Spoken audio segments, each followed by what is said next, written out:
बातमीला सत्याचा आधार म्हणजेच निर्भीड विचार।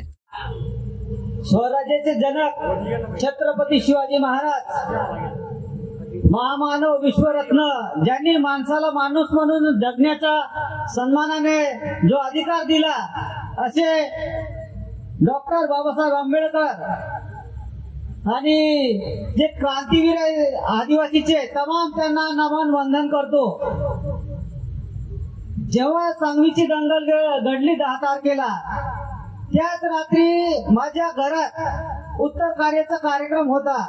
त्या दिवशी आम्ही तिथेच होतो आणि दुसऱ्या दिवशी उत्तर कार्य आटोपल्यानंतर सहकार्याने मला फोन केला की तुम्हाला सांगली पोलीस स्टेशनला यावं लागेल असं। आम्ही मनोज सर, विलास पावरा, गेद्या पावरा, आम्ही 4 जण, आमचा तर काही संबंध नव्हता। आम्हाला बोलवण्यात आलं तिथे सांगली पोलीस स्टेशनला। आम्ही आलो, आम्हाला विचारपूस करण्यात आली की तुम्ही रात्री कुठे होता, काय करत होता। सगळी चौकशी केली आमची।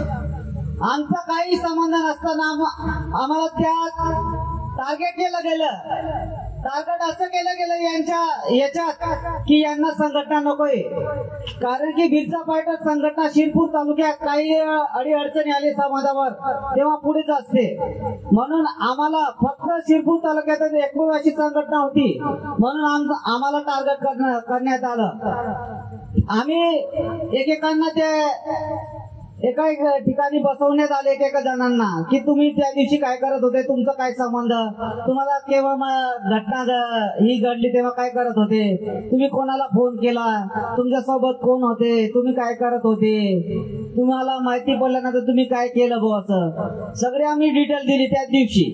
आणि संध्याकाळी 6 वाजेपर्यंत आम्ही पोलीस स्टेशनला होतो। तेव्हा जयेश खलाने, सचिन हिरे आणि संजय बारकुन साहेब आणि किशोर काळे साहेब होते। आम्हाला अशी चौकशी करत होते जसं काही आम्ही आरोपीच आहोत असं। यांचा मनशा तोच होता की यांना टार्गेट करण्याचा। आम्हाला टार्गेट करण्याचं एकमेव कारण होतं यांना।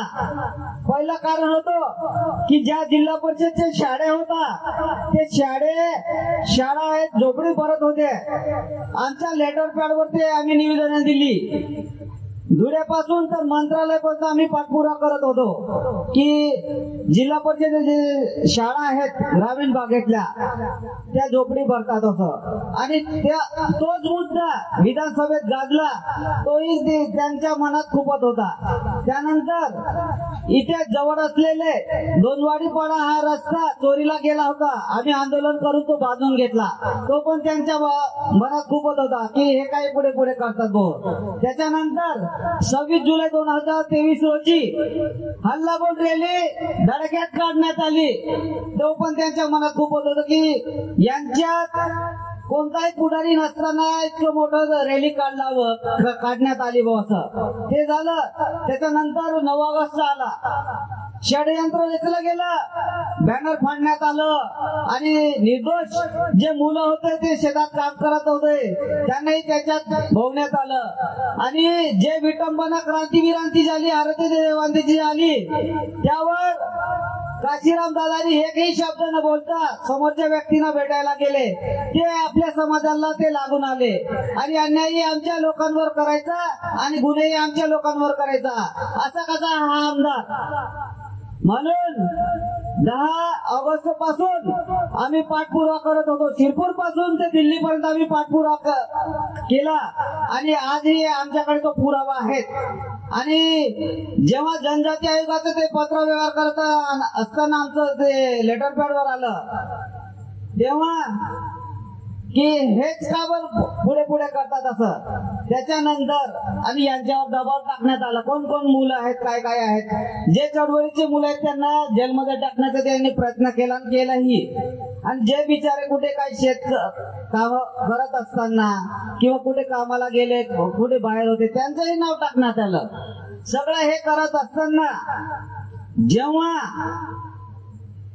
सगळं हे काही झाल्यानंतर आम्ही पोलीस स्टेशनला ते बोलवतात, आम्ही जातो, तेव्हा काही नाही। त्याच्यानंतर मुलांवर दबाव टाकण्यात आला, असं काय घडलं, आम्ही सीबीआयची चौकशी मागणी करत होतो, त्यानंतर आमचं चौघांचं नाव टाकण्यात आलं. आम्ही रॅली काढली, मोर्चेही काढले की हे खोटे गुन्हे मागे व्हावेत, आमची इच्छा होती. मग असं झालं की सगळं पुरावा पाठपुरावा करून रॅली काढून काही फरक पडत नव्हता. त्याच्यानंतर डिसेंबर महिन्यात यांचं षडयंत्र होतं की जे मुलं आहेत अजून हे कमी आहेत त्यांना अटक करा. त्याच्यासाठी मग त्यांनी व्यूहरचना केली की मुलांना अटक करायचंय बॉस, आणि त्याच्यात आमचंही नाव होतं. आम्ही पहिल्या दिवसापासून आम्ही सतत पोलीस स्टेशनला हजेरी लावत असताना आमचं नाव का, कारण की हे कुठेतरी थांबायला पाहिजे बॉस. म्हणून मी एक टोकाचं पाऊल घेतलं. टोकाचं पाऊल असं घेतलं की आता ते राहणार किंवा मी राहणार नाही असं. तेव्हा सकाळी मला असं कळलं की तुमचंही नाव आहे बॉस. मनाला लागून गेलं. मग मी विश्वासन केलं आणि जयेश खलानाच्या नावाने डायरेक्ट व्हिडिओ तयार केला की हा माणूस जनतेचा आहे या का बीजेपीचा आहे.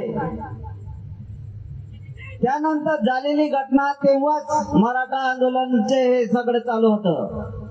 तेव्हापासून मी शुद्धीत नव्हतो आणि माझ्या सहकारी मित्राने मला शेतात येऊन मला घेऊन गेले, दवाखान्यापर्यंत गेला. माझ्या नातेवाईकांनी मला घेऊन गेले आणि माझ्या सोबत असलेले माझे मित्र भावासारखे माझ्या त्यावेळेस खूप मदत केली. जेव्हा मी एकदम आता अशक्य वाटत असताना त्यावेळेस डॉक्टर साहेबांनी माझा जीव वाचवला. डॉक्टर साहेब जर राहिले नसते तर मी आज तुमच्या समोर राहिलो नसतो. मी तर तुम्ही दुवा केली म्हणून मी ते इथपर्यंत आहे, नाही तर मी इथेपर्यंत राहिलो नसतं. आज ही वास्तविकता आहे आणि तुम्ही आज जो स्वाभिमानी आहे त्यांना आज तुम्हाला आपला जो संघर्ष आहे आज तो चालू ठेवायचा आहे. आणि येत्या या निवडणुकीत 20 तारखेला 5 नंबर या बटनवर प्रचंड मताने विजय करा डॉक्टर साहेबांना हीच विनंती आहे.